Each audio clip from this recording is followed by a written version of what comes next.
right, hello viewers. Welcome to Viewpoint with Kenneth Oguzie. My name is Ken Oguzie, as you know, and it's an exciting, beautiful day here in Canada. And I think it's always exciting to have wonderful guests. As you know about Viewpoints, this is a show whereby we bring members of the African diaspora, Africans in the homeland, and of course, persons of African descent who pretty much have one thing in common.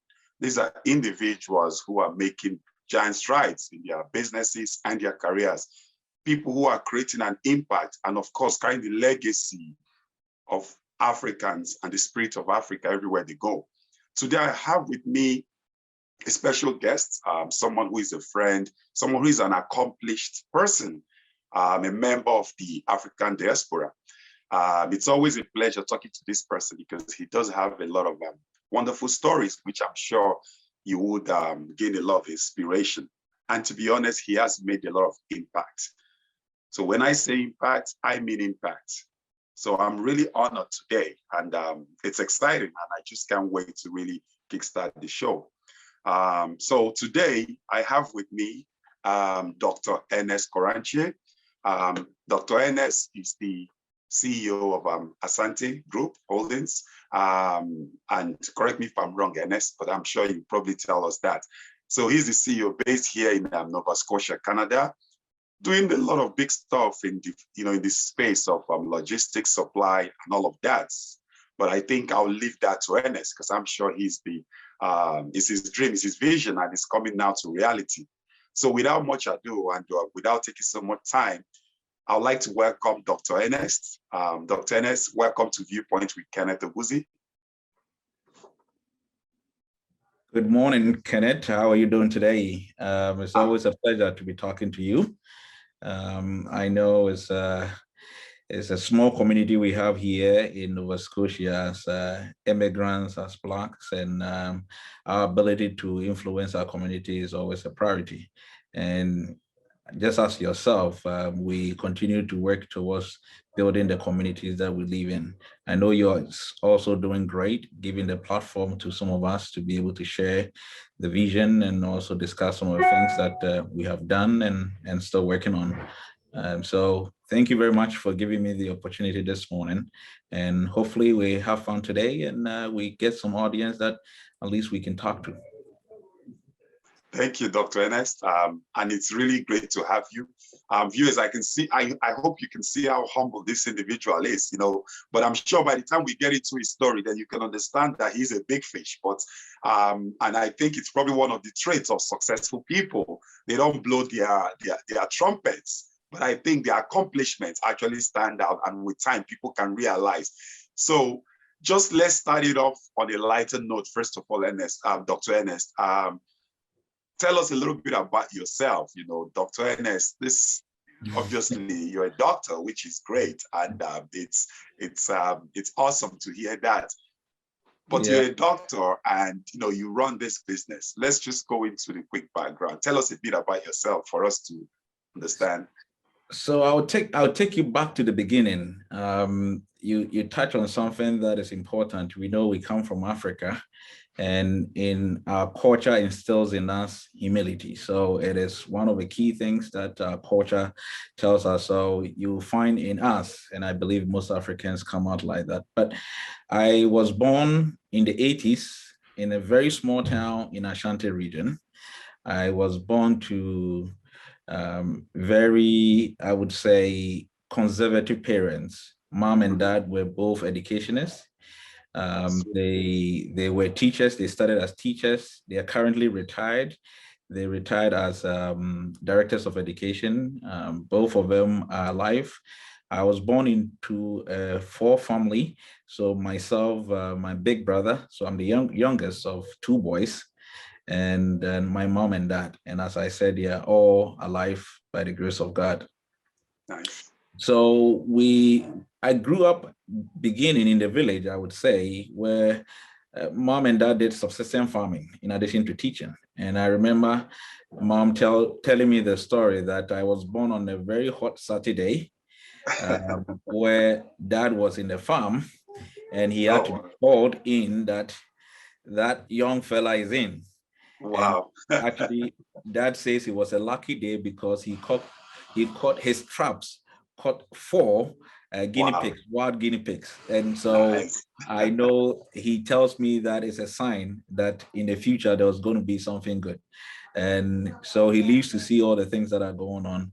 And Mm, so we moved to the city. Obviously, as teachers, they were transferred to different places. So we moved to the city, which is Ashanti region, the capital of Ashanti region, which is Kumasi.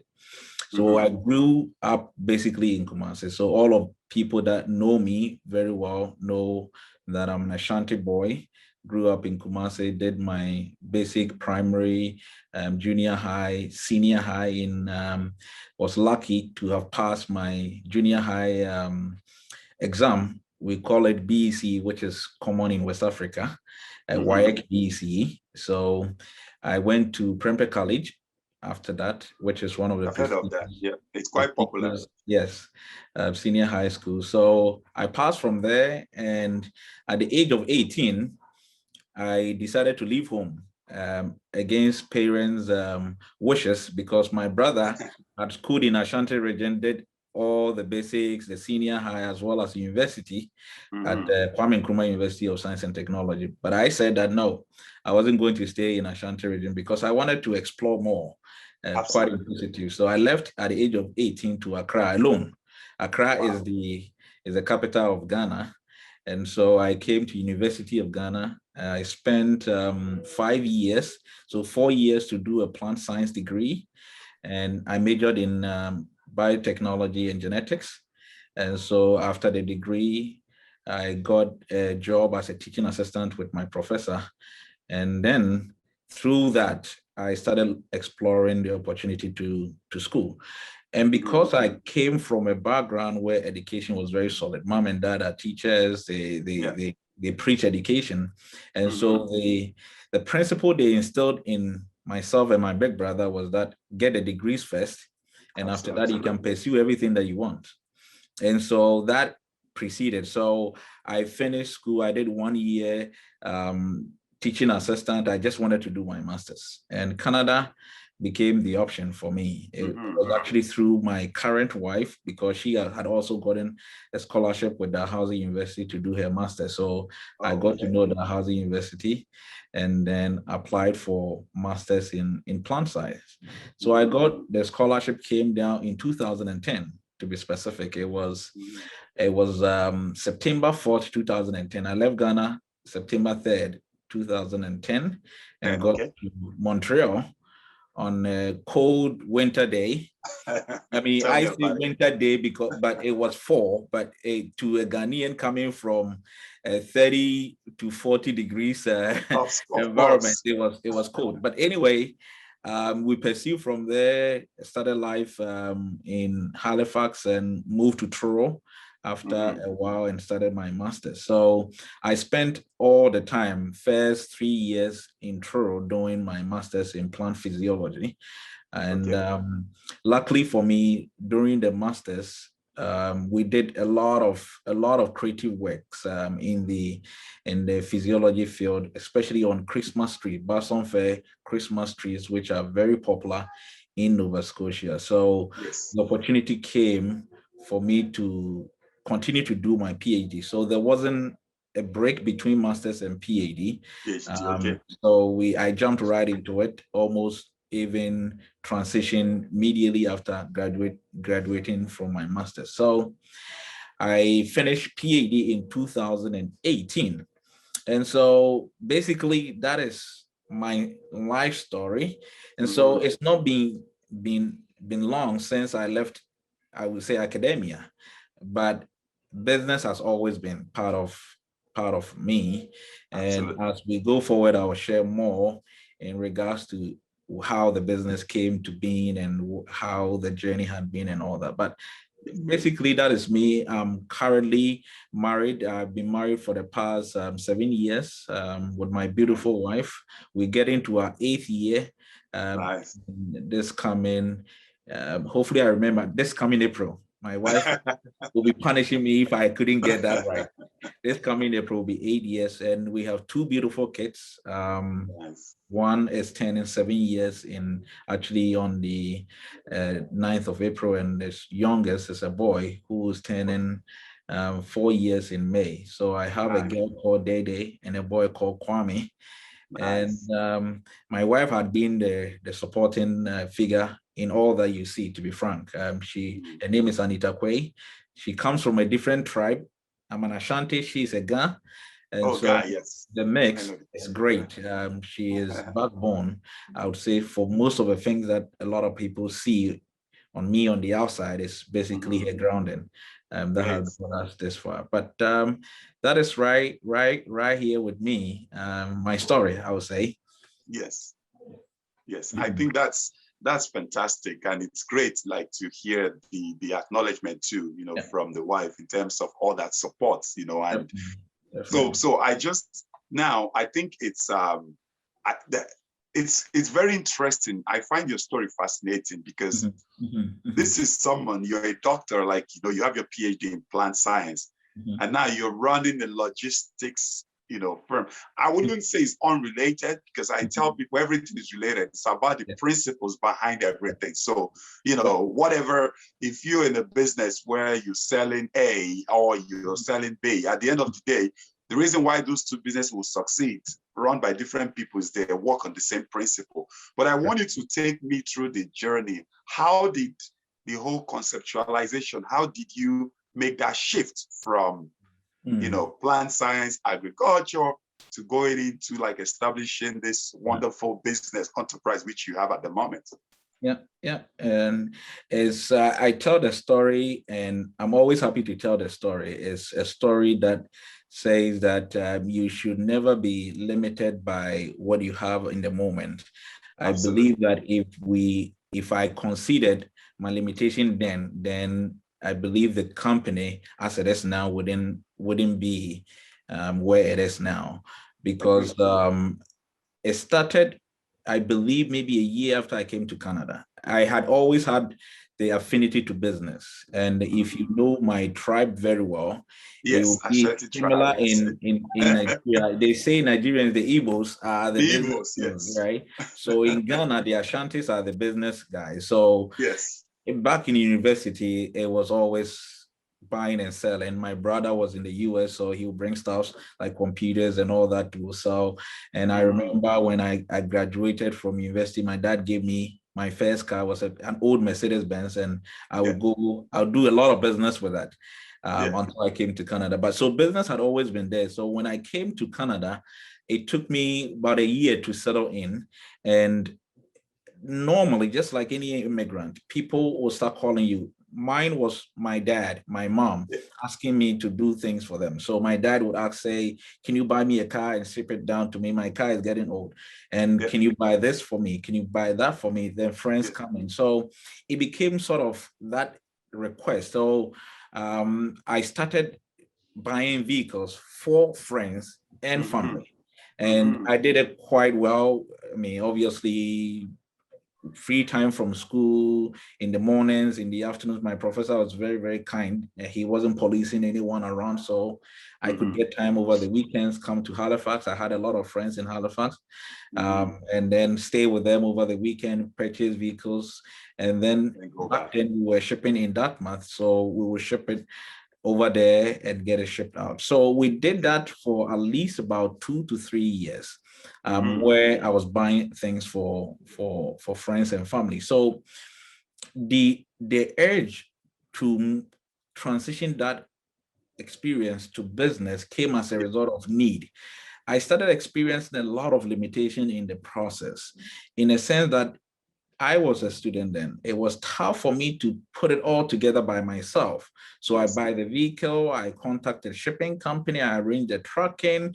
There's so many, like so many pieces that one has to be put together. So I started thinking, how could I make it easier for myself? Not really thinking about being a business. And so I started talking to the shipping companies who at that time I thought was the basic or the starting point, which later I realized it wasn't. So we started looking at that option. I say we because I started with Evans, who I called my big brother. So yes. wherever I went with him. So we traveled all over the province buying things. And so we kept thinking of how could we make this easier? And I would always research, look at options out, and later realized that if I could establish an organization, a business, then I could have a credibility to approach the suppliers to make the process easier for me than depending on other people to put it together for me. That is the basics.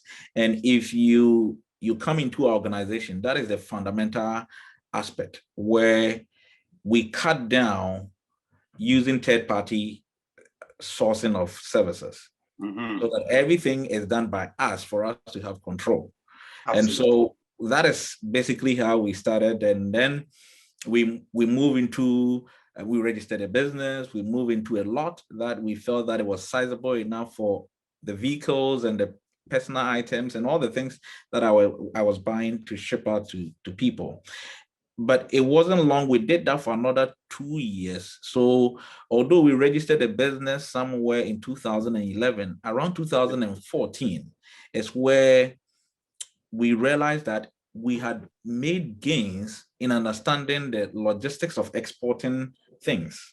And so I remember sitting down with Evans back. I was going to Ghana then to visit family and telling him that when I get back, I would want us to explore by establishing our own company that actually provides the service, but not using necessarily we providing the service for ourselves. And so we started in 2014. We moved the operation to Truro because it was closer to me for me to have control over. So it was myself, Evans, and my wife that actually started.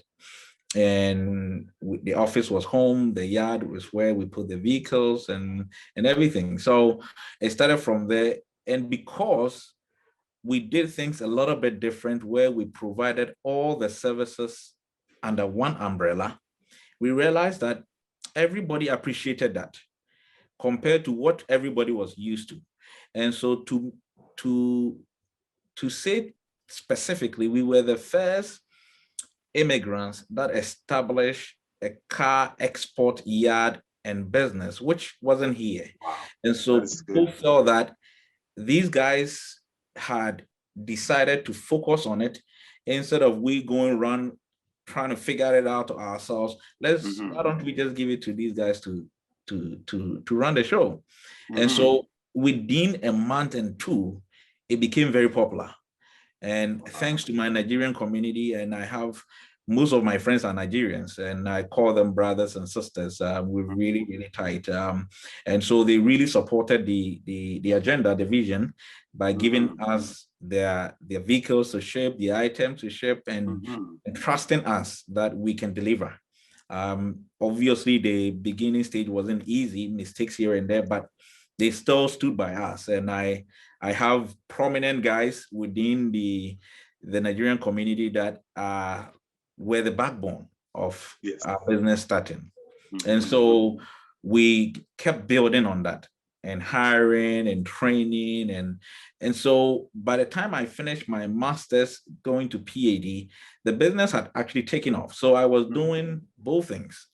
And as I said, my professor was a very kind person. He himself was an immigrant. And so he understood the need for me to really pursue something that I was passionate and still have the opportunity to do my studies. So I would work in the office during the day, go to the lab at night to do my work. So far as I could meet the timelines, he was perfectly fine. And obviously go for the conferences, present to the department and all that. So we ran that for 5 years before even I finished my PhD. But there was one thing that I remember that was very, very clear to myself and my wife. And we always prayed about that we didn't want me to finish PhD and now try to figure out what to do. Wow. I knew that after PhD, teaching was the next thing. My parents were teachers. And so it was normal, but the business was also there. So there was a division. And so we kept praying almost every day. It was one of our prayer topics that by the end of my PhD, we wanted it to be clear what I needed to do or what the family needed to do. Either we're going to continue the business or I pursue my education, or I would say in the academia.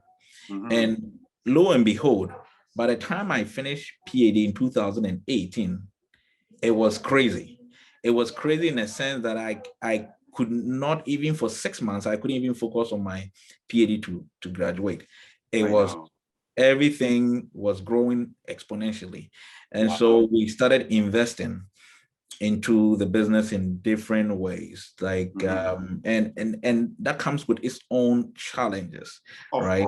And so the establishment of the business came as a result of need, and also our ability to continue to pursue that passion, and obviously God blessing it, so that at the end of the day, it was clear to us that that is what He wanted us to do.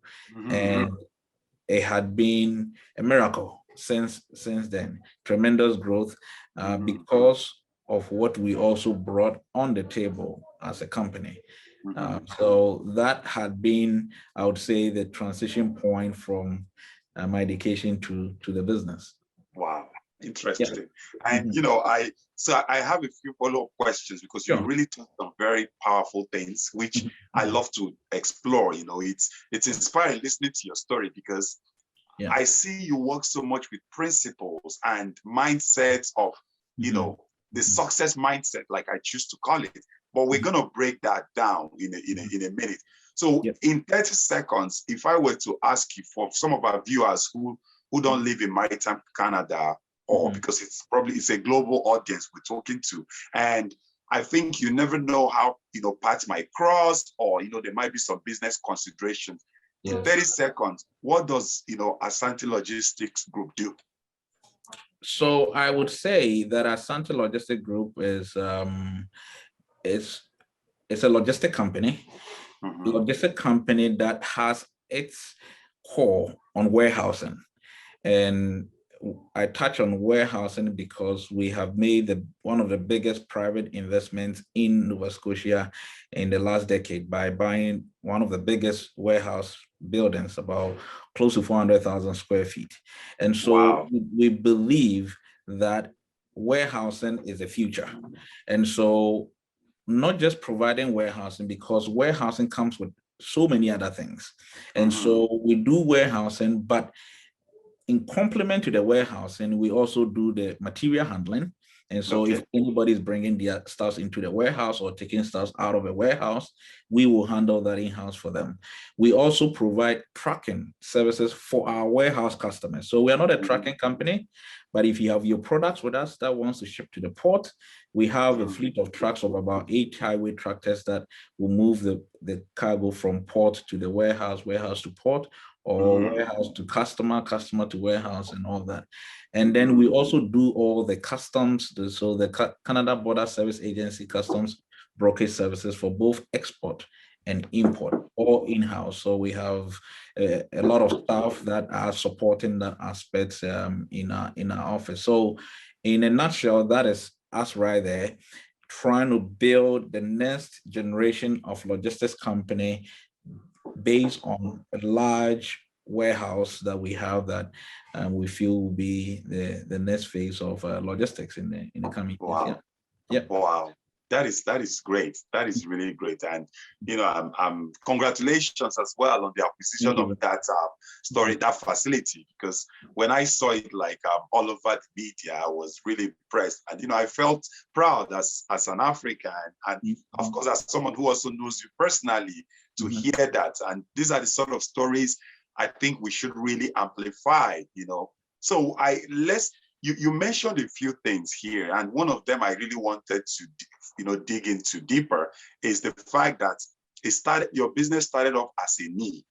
So sometimes, I've seen how you started off small, and today you've really scaled it up within the capacity that you could handle. And of course, you grow lessons learned. And today, see how it is, and doing all of that. So one of the issues or things I hear, especially sometimes with like Africans, both even in diaspora and in the motherland, is the fact that I have a business I want to start, but the problem is I don't have money to start it. And and I talk about the fact that business, you could break it down into smaller chunks, and you could start off with one tiny piece in the supply chain, and as you grow, lessons learned. So what has been your experience in this, in terms of what would you say to that sort of conversation, or what would you bring to that conversation about, I don't have money to start off something, that's why I'm not doing anything? That's a very, very, very good question. And I think that is very important as an entrepreneur. Whenever you have a vision, you never have money. Exactly. It is constant. It is constant. You could check in history, those that have successfully built businesses. It's not that they started with money. You have the idea, you have the passion, you have the vision. And so for you to be successful at it, it's not the money. For you to get up and just go do it. And I say just go do it because money is also important. So wherever the money is, you need to look for it. Absolutely. Right. So in that case, you start with the smallest that you have and not be discouraged with the vision, because it's just a vision. It's a long-term vision. And so you start with the smallest you have and continuously build on that. And as you build on that and you prove yourself, it becomes easier and easier and easier to move on, to get to that dream, that vision.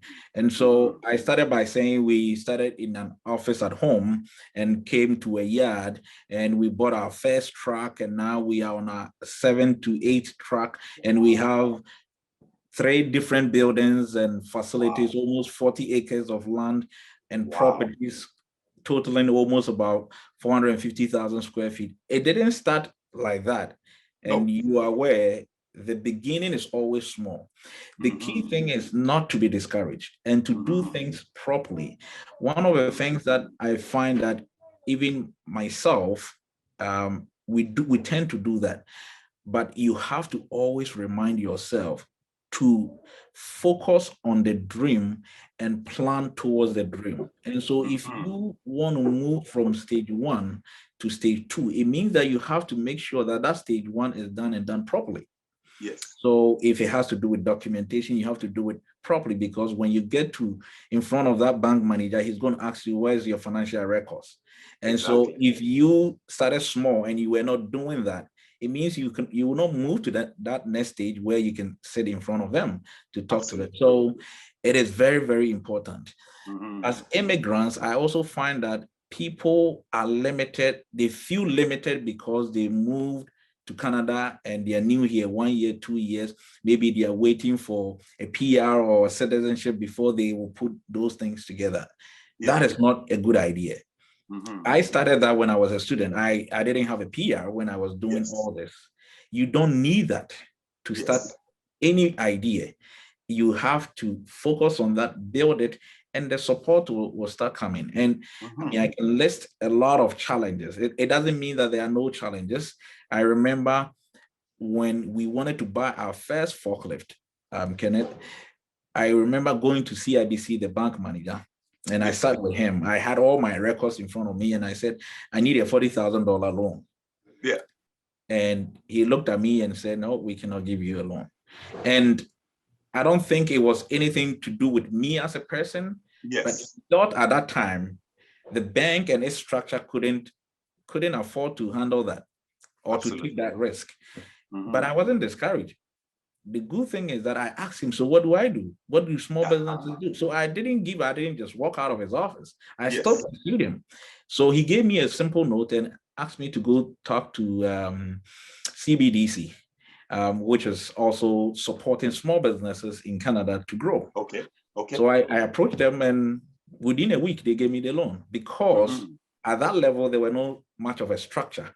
And so if I had left it there just like that, that would have ended it. And so once you get into the cycle and you understand what you want to do and the structures needed to be able to achieve that, you work towards that. And so that is what I would tell my brothers as immigrants, that one, don't wait for any time. Just get out there and do whatever you feel is a passion. Mm-hmm. Once you start, also work on structures so that once you're growing, it becomes the foundation for you to build on it. So that you are not being asked, so what is your 2 years financial statement? What is your business plan? And you don't have it. You need to put all that in place as you go so that it makes it easier. So you said it right. It's all about principle. And the principle comes from maybe my educational background. In science, you're looking at details, you're looking at step-by-step procedure. Systems, so I'm all about structures, right? In looking at, okay, what can we put in terms of structure to make things easier? What are the processes so that it makes it easier for everybody? And once you start doing that, it makes it appealing because it makes it organized. You can track yourself, what you're doing, and all that become successful at it. But it's always challenging. It's never easy. And so it's important. Yep. Of course. And we're gonna talk about the challenges shortly. And it's interesting because I listen to you, you're saying stuff, and I'm like, okay, I'm gonna ask you this question after this. And then you bring in new stuff, and I'm like, oh my God, this guy is, he's but it's fantastic. So I want to tear that piece a little bit more structure. And the reason is that, one of the things we do, here at Viewpoint is, we try to ensure, or we try to cover make it very interesting by sharing perspectives or looking at attacking issues from points where traditionally it's not really easy to combine it. So what do I mean by that? Now, you talked about structures, especially in like Canada and developed countries, global north, as we choose to call it. What about if we want to take it back to the homeland now?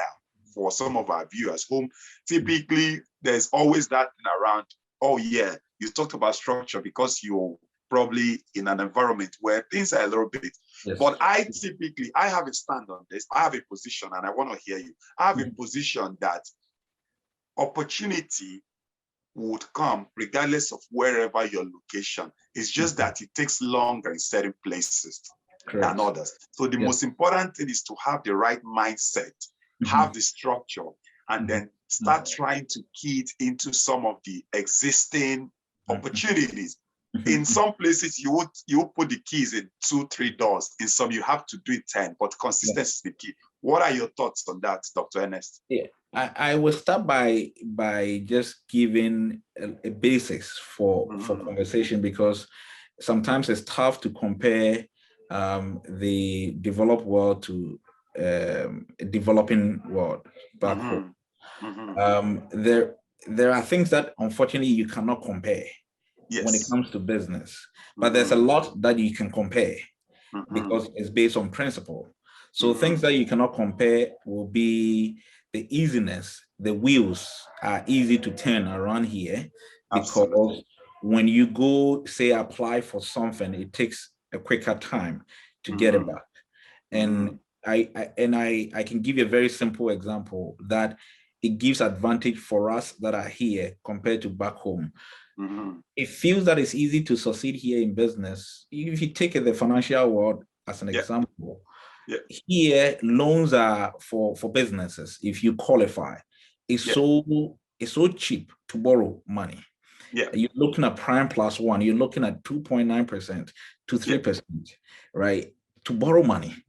But if I compare it to Ghana as a business or entrepreneur that I want to start, and looking at a small company that wants to make a good margin so that they can grow, and you're borrowing at maybe 25% interest rate, obviously you cannot compare the two. So I just wanted to make that point that there are things you can compare, there are things that you cannot compare.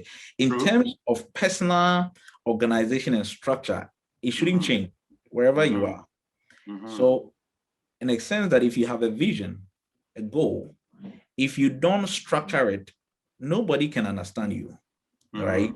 And so you yourself have to be articulate, you have to be clear in your vision, you have to make sense to whoever you talk to. It can be a bank, it can be a private partner. And so that shouldn't change irrespective of where you are. And back home, I know the structures are also a little bit tougher, but you need to understand the structures you're dealing with and then tailor yourself to those structures because you really cannot change it. It's there. And so what do? Say you want to register your business. Here, it takes just what, 30 minutes. You walk to the Access Nova Scotia and register it. In Ghana, maybe, or Africa, you apply it a month, it's not coming. Unfortunately, that is what you have to deal with. You have to pursue it, you have to talk to the people in charge and make sure that you are getting what you want. And so that is why you made a point that it makes the process longer to achieve those things. But in terms of the procedure and everything else, from the business standpoint, it shouldn't be different. When you have money to build a business, you have to focus on that. You have to structure it, you have to plan it, you have to have a budget, you have to spend it according to, you have to measure it. It doesn't matter where you are, right? And so those are the differences in terms of, it's tough back home. And we are doing projects back home, big projects back home. And I find that it's always difficult to get them moving along quicker than here. But the principles are always the same. So if you want to do something back home, just keep it in your mind. It's not going to be quick. You're going to face a lot more challenges, but the procedure is the same. It's the same. Yeah, the structure procedure is the same. Yeah. I agree. And it's very, it gets contentious sometimes, especially when, having this conversation with diaspora people and of course the brothers and the sisters in the motherland, in terms of sometimes maybe there's this group around you guys forget how challenging it is and all of that. But I think it's an ongoing conversation. But I just want to bring us back this way. So we're going across the Atlantic Ocean back to Canada now. You mentioned challenges you faced, in terms of, setting up this business. And I'm sure these challenges, you've overcome them. You'll keep facing more challenges. The way business is dynamic, it never ends. But I think over time, you build experience, resilience, and the wisdom to navigate your way. Can you speak a little bit about it, especially in the early days? You spoke about the education piece where you had to juggle, but as a business, what are the key challenges? Maybe one or two that you really want to highlight, and hopefully someone can learn from it. Yeah. So as a business, because it revolves around money in all businesses, except it's a non-for-profit, but even that, you still have to account for the money anyway. So money is always a challenge. It doesn't matter what stage you are, just that it gets easier and easier, but it never fades away. And so as a creative entrepreneur that is always progressive at what you do, and you have big projects ahead, you're going to always face the challenge of where does the money come from, all right? And so that we dealt with it quite well. I would say we were lucky at the beginning. We didn't face a lot of challenges. And I go back into some of the things I said earlier because my personal judgment made sure that we're doing things right. The structures are there internally so that it's easier for us to financially convince the banks and all that. And remember, we did this on our own. It's not like we have private investors bringing money. It's we that are at the forefront going to the banks and saying that this is the idea we've got. How can you support us to do this? We have this money. Can you bring this? So finances is about that. So the ability to save money and then use that as a leverage is very important. So wherever you are, you cannot just go to the bank and say, oh, I need a loan, and they give you 100%, or I need to finance a project, they give you 100%. It's rare. Unless maybe there are programs that is just encouraging that industry. But in most cases, you have to fund maybe 30% of the project. Of course. At least 30%. In some cases, they've moved to maybe funding 70 to 80% of it. But you have to have, it means you have to have a sense of saving to be able to overcome the finances. Then you have to have ability to articulate your vision. Yes. You cannot fault in that because that is the only tool you have.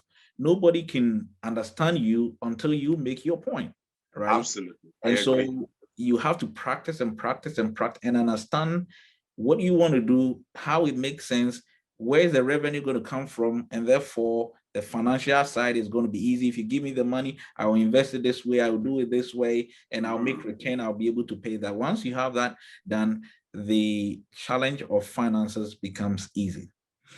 The next thing that I also, in my personal experience, we face a procedure. I'm a guy with structures and procedure. It's something that is always going to be part of a business.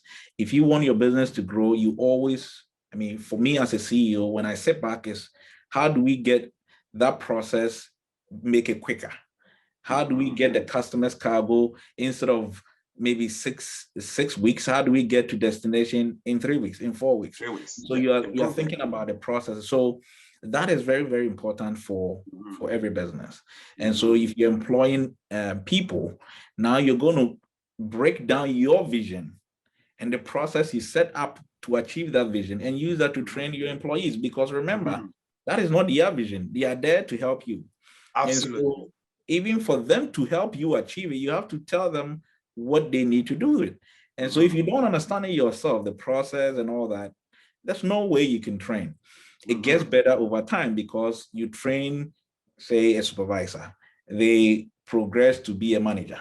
Then they also understand that to train other people. So as you grow, it becomes easier. But from the beginning, you have to always be mindful of that. And it becomes a challenge because it's a daily routine for a small company. It feels like it's backward sometimes because you may have employees that do not want to follow the procedure, that don't want to do the things that you want, they walk off on you. But remember, it is your vision, not their vision.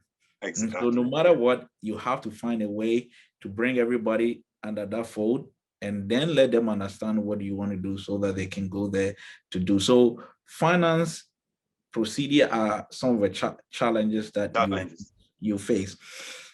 Some of the challenges will be the experience in the environment you are. So for me as an immigrant, I feel sometimes that I lack the cultural experience, right? And so when you go to a room where everybody there is Caucasian, how do you understand what they want to talk about so that you could talk about that to break the ice and have a conversation? How do you relate to that person that does not understand you culturally so that they appreciate your culture and you also appreciate it? So those are some of the things that everybody has to learn as an immigrant that wants to establish business here and be able to get better at it. Remember, the majority of your workforce are going to be Caucasians. What are their work ethics? Our work ethics back home is totally different. It's not to say that one is better than the other. They are just different. It's different. So you have to understand all those differences and be able to kind of train yourself and not get ahead of yourself to want to impose what your ethics are, but to take what they know and turn it into what would get you done in your procedure. So those are some of the day-to-day things you go through as challenges. And over time, as I said, they get easier and easier. Some of them actually can. So for instance, when it comes to human resource, the HR part, it gets worse over time. It gets worse in a sense that the bigger the company, the more you have to deal with human beings. Of course. And so the more attitudes, the more things that it comes up. But remember, the social responsibility we have as entrepreneurs are also there, is to provide for our community. So sometimes you look past what everybody else is doing and say, one of my passion is to provide food for those families and the workers that are there. And so what am I doing to make that ends meet? You can't fire everybody. How do you then get that achieved so that you can feel that you've contributed to the same community that you are? So not to go through a lot, but those are some of the key things that I feel that is a challenge. I mean, the rest are all leadership styles. You have to understand how to lead as a leader, how to communicate, how to be patient, and wait for results and not push too much, how to not police people, but give them the freedom to be creative at what they're doing, and let them feed you with information. You have to understand that they are smarter than you, or you hire people that are smarter than you, and therefore they need to coach you or even give you information that you do not know. Those are things that you always have to watch out for and appreciate so that you can grow. I think you made very good point, and as we're coming towards the end of this chat, I think some of the things that I see standing out is your experience. It's very practical. Like, I'm listening to you with so much details. I mean, I run a business, but mine is more like a consulting business. So there are so many things you've highlighted, which is not so relevant to, in terms of my business. But, it's amazing how you've been able to really, it's not like you had an MBA before you went into this. It's not like you went to a business school, but you have practical experience, which I tell people is more valuable than whatever MBAs or business schools you go to.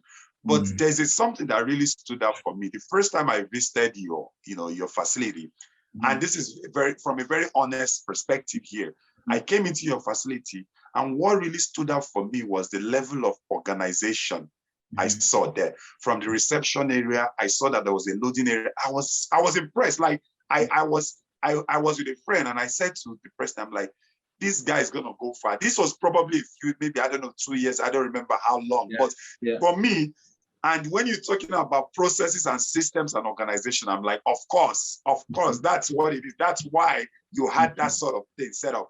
But I also noticed that you had a diverse workforce too, in terms of, Caucasians, our brothers from the homeland and all of that. How do you deal with the diversity and inclusion, accommodation of needs, and being able to create a place where everyone is welcome, as well as keeping the organizational vision and standards? I think it has to be something that you are interested in as a leader. It's not something that comes natural. So one of my passion is to be very, very inclusive, culturally inclusive in our company, and even gender. One of the key things that we are doing, and I'll touch on that. So if you come to our end, there's I would say maybe 50-50.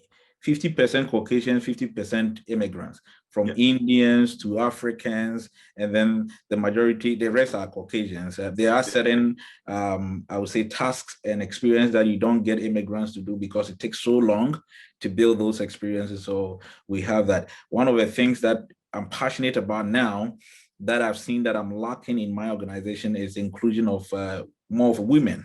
I believe in our almost 20 employees, we have only 3 ladies. I know we are limited by the industry. So, for instance, we put out truck drivers. Men are only the ones applying. Traditionally, rules that men you put out material handlers, men. But there are certain positions that, for instance, we are going to advertise for a senior accountant position. And I said to my team, it needs to be a female. It cannot be a male. And so it's a conscious effort to do that. And the key thing, Kenneth, sometimes, and maybe a lot of successful entrepreneurs would agree or challenge on that, sometimes you need the experience, but that is not all you need. When it comes to inclusion, the excuse that people give is that, but that is the most experienced people that I have. To be frank, mostly experience is not what really gets you to achieve the goals.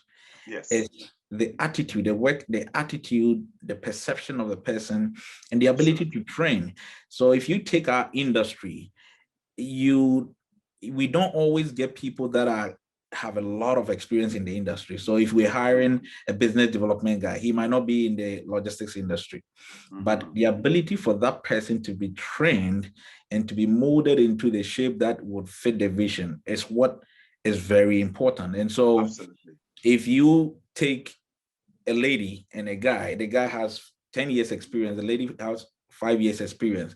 You're not saying, okay, the guy has 10 years experience and that's why I want to hire him. You want to say, okay, if I want to hire a lady and she doesn't have that experience, can I train that person to be able to still do it? And so once you start thinking of that more, and not focus too much on the experience, you can easily start diversifying to include everybody. Absolutely. Because Absolutely. you are looking at more than just the experience, their work ethics, the ability to listen to instruction, a whole range of things that it gives you a lot of information to be able to make that decision. But as I said earlier, it is a very, very conscious effort one has to make to be inclusive.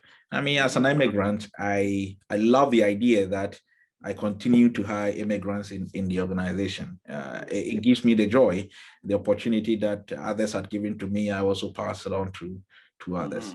Yeah.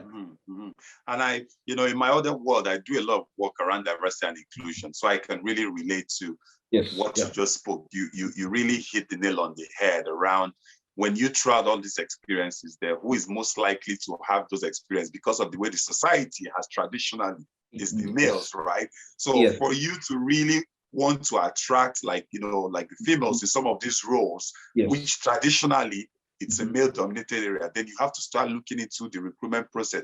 Do we really need 10 years experience? How about putting in 5 years and then train? Let's focus on some of the, and you probably end up even getting better experiences working with some of these individuals. So I agree with you, and it's a very practical thing you just said. This is not what you read in books or textbooks. This is what really happens. Yeah, you have to deal with human beings at a workplace to understand, right? I mean, I've hired managers that come in with 20, 30 years experience, but they will not be able to deliver. And you hire somebody that is at a supervisory level and would deliver just like a manager would do. Absolutely. And so there are so many things that go into hiring people, and that is even in itself a skill to have as a leader, to identify talents, to bring to your team.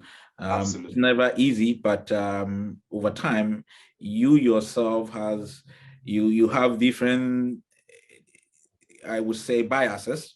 And so you start looking at that, and then you start shaving some of the biases. And once all those things start going away, you realize that you can easily pick somebody that is talented that will fit that particular vision. And it's a learning curve. It's never ending. You continue to do that as you grow. Yeah.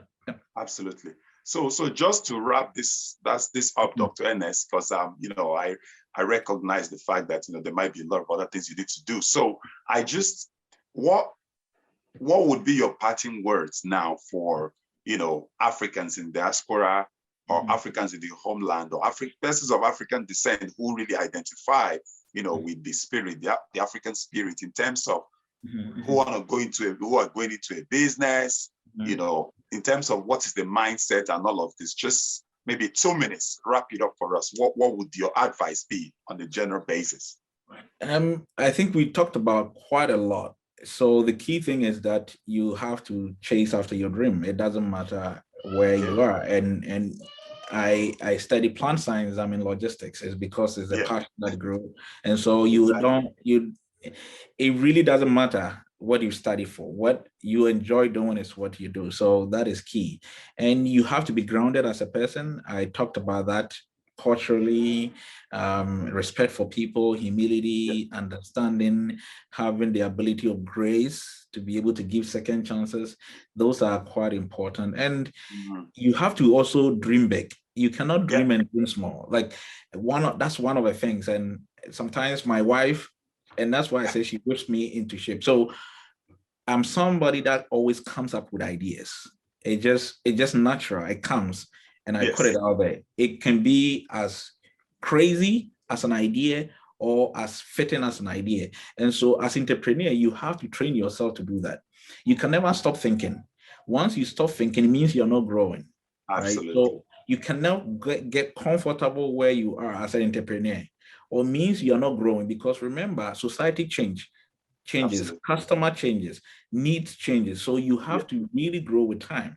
And so you cannot say, oh, I have one product, I have one service, and that is all. You can go back in history and see big companies, corporation. You see that there is a shift over time.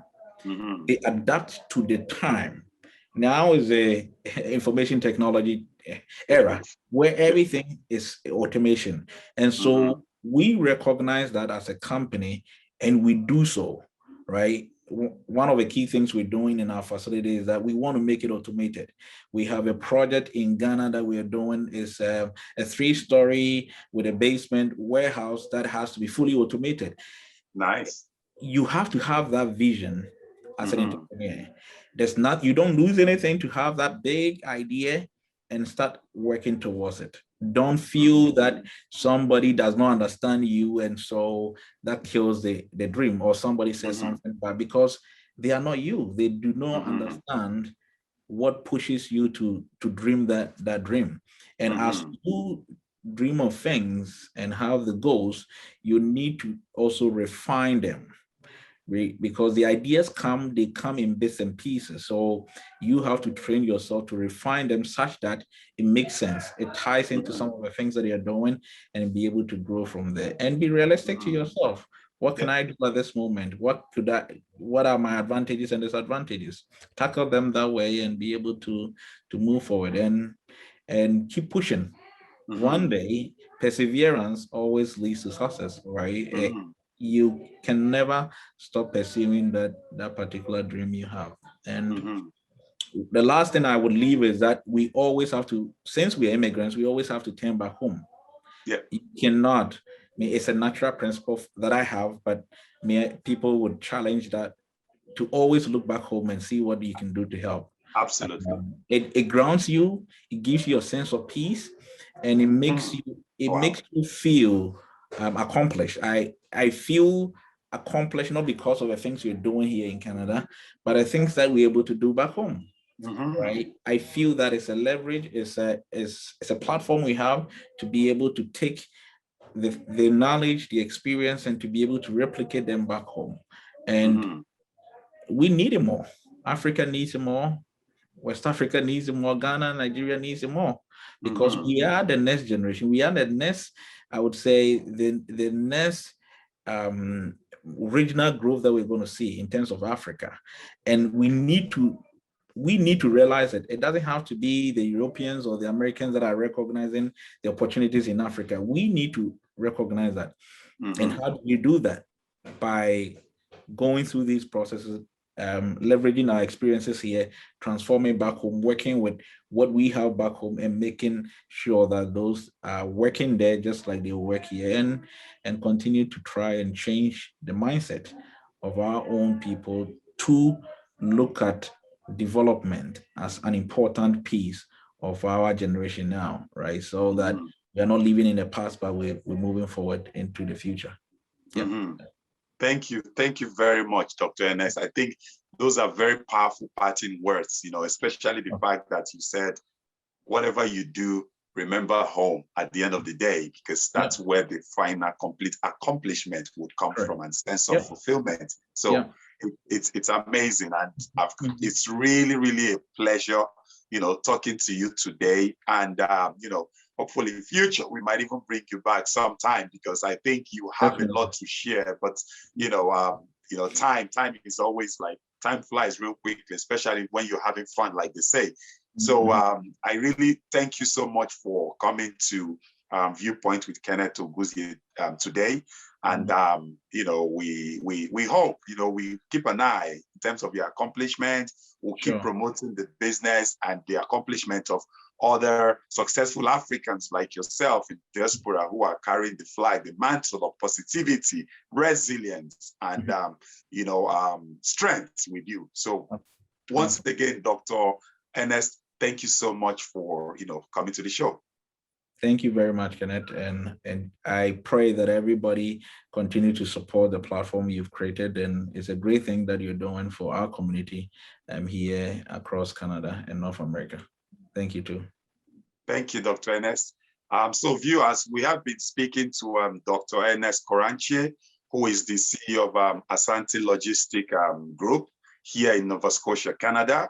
And you heard the story, you heard the inspiring things he spoke about. And I feel like we should just keep learning, as people in diaspora, as people in the homeland. Let us look into creating a stronger vision for ourselves. Let us work collectively. Let's support ourselves and let's keep rising by lifting others. Please leave your comments in the chat. If you have any ideas or suggestions you think we can do to move, the homeland forward and share the African dream, please feel free to do that. Follow us on all our social media pages: Facebook, Instagram, and of course our YouTube channel. It's Kenneth Oguzie. And then comment, share with your friends, and let's keep promoting all our successes, and let's keep amplifying the voices of our people. Thank you so much for listening, and I'm looking forward to talking to you again at the next episode. Thank you.